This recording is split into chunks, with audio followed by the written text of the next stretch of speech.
And Dave here noted that in my printer reviews, I've been using a lot of Apple's Pages application here, which is their free word processor that comes with every Mac. And he's wondering how often I use that compared to Microsoft Word.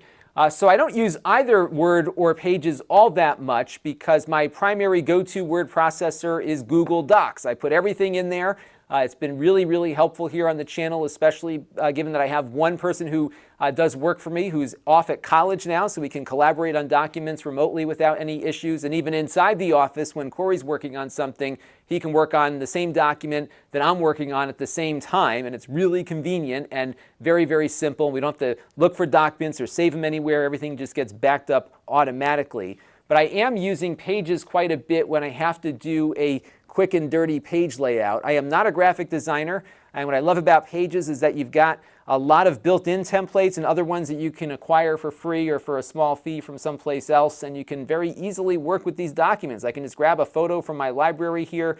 I keep everything in Apple Photos now also, so I can just adjust the cropping here. I can hit done. It's usually placed pretty quickly. I can change the text on these newsletters and get something out really, really quickly, and it just feels like a more intuitive interface for me. I used to do a little bit more with page layout applications like PageMaker and InDesign, and now I don't have the time or patience to get things perfect. I just need something I can quickly print out, and Pages does a really nice job of that. And it's free. You don't have to pay a monthly fee to use it. It's an adequate word processor. It works well with some of the other things in the Apple Office suite, and I'm really quite happy with it. So I don't actually use Microsoft Word that much at all.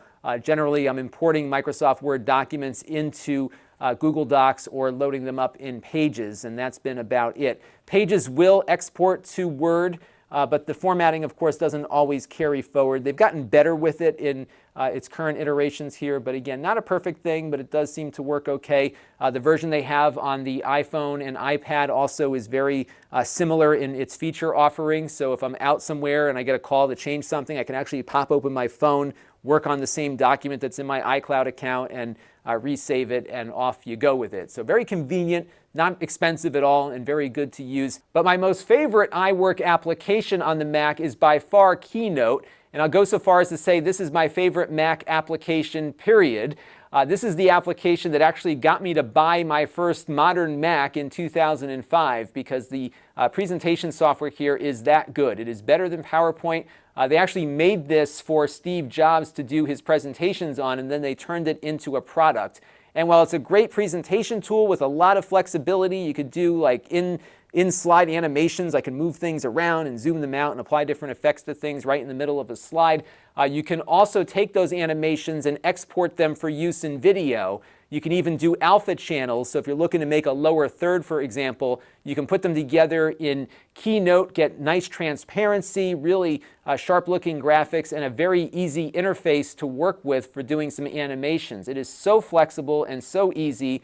So much easier than Apple's motion software, which for me is a bit too much. This is just simple, and if you can make a slide, you can make some really nice video graphics. It outputs ProRes 422, and I can do some really cool stuff with this very, very quickly. I love efficiency, and Keynote is one of the keys to that. If you're interested, I can show you some stuff next week as to what you could do with Keynote in that way, because it's a really powerful application beyond just making presentations. So that is some of the stuff that I use here for productivity, but again, my mainstay for most document creation is Google Docs. And our Q&A for you this week is about the productivity software that you use. What do you use for word processing and presentations and everything else? Let me know down in the comments below. I'd love to find some more stuff to start playing with. And as you all know, I'm a multi-platform guy, so Android, Mac, whatever you got, put it down there. I'm just curious to see what else might be out there because I am not a creature of habit when it comes to productivity. If I find something better, I switch. So let me know what you're using and what you love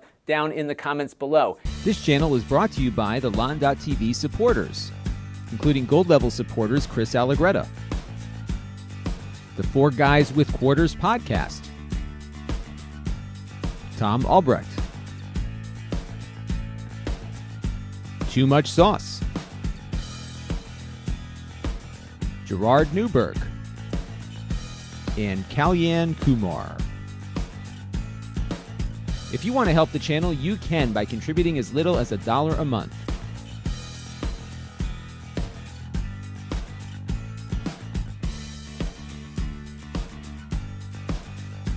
Head over to Lon.TV/support to learn more.